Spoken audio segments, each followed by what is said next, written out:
Hello, everybody, and welcome here to the Wine with Jimmy channel. This is all about wine education and designed to help you get maximum enjoyment out of every drop of wine. Welcome to my series on mastering Spain, looking at the very unknown parts of España Verde, green Spain in the north, specifically Asturias and Cantabria. I'm going to go through just where they are and a little bit about their climate and weather patterns.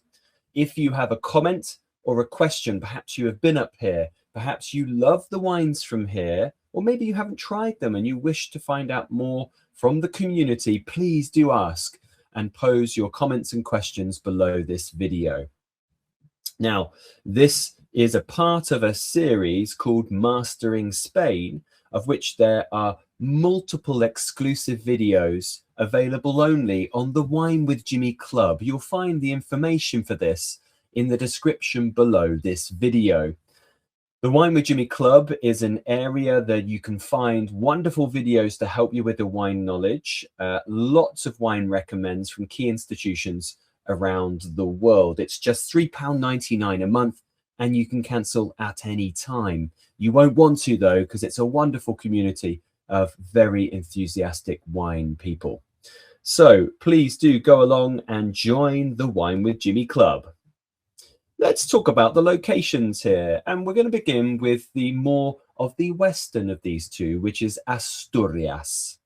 This is bordered by Galicia on the west, as you'll see on your map, Castilla y Leon to the south, and Cantabria to the east, that we'll be coming to very shortly.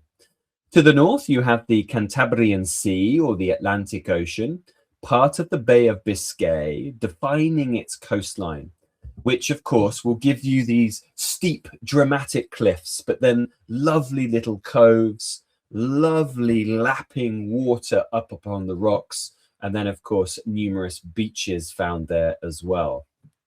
Now, the area we're looking at here, you'll see that Oviedo is the capital city, but Gijon up here is the largest city with 269,000 inhabitants, which is just over a quarter of the population of Asturias.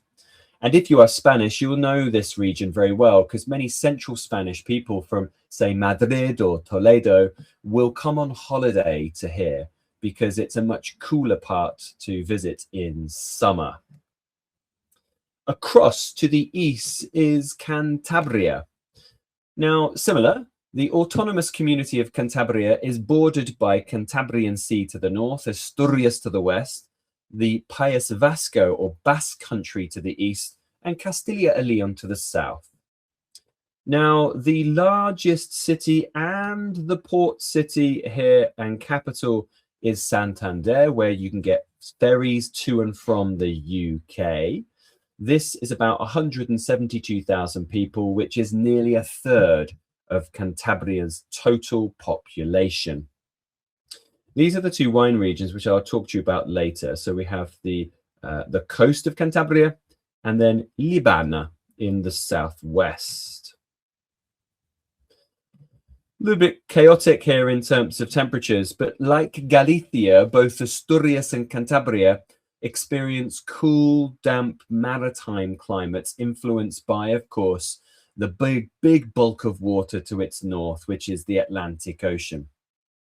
In Asturias, where winters are mild and rainy, the average temperatures are around 13 degrees Celsius. See at the bottom left-hand corner, that's 55 degrees Fahrenheit, while summers are generally cool with some sun, averaging around 23 degrees Celsius. That's about 73 degrees Fahrenheit. Cantabria, one of Spain's cloudiest regions, competing with the Basque country, sees slightly more sun along the coast, where temperatures average around 14 degrees Celsius, that's annually, 57 degrees Fahrenheit, compared to the cooler inland areas at only 9 degrees Celsius, that's 48 degrees Fahrenheit. Rainfall in these two regions, so approximately about 1,000 millimeters, 40 inches in Asturias, and then 1,200 millimeters or 47 inches in Cantabria. Snow near the coast is rare, but it does fall inland, especially on the Cordillera Cantabrica, which remains snow-capped from October to May, when you suddenly look at the Picos de Europa, for example. Vineyards that are near the Cordillera Cantabrica can experience the foehn effect. So what is the foehn effect? And here it is. This is basically showing you that you will get, there's some sea next to this side off to the left. So you get this slightly sort of mild air coming in, comes up the primary side of the mountain raining, and it gets very cold with this cloud formation. And down the leeward side, this is where it gets warmed up, 25 degrees Celsius, and you have much drier conditions in place. So this is basically when air is forced upwards in mountainous terrain, it will expand and cool as a result of decreased pressure.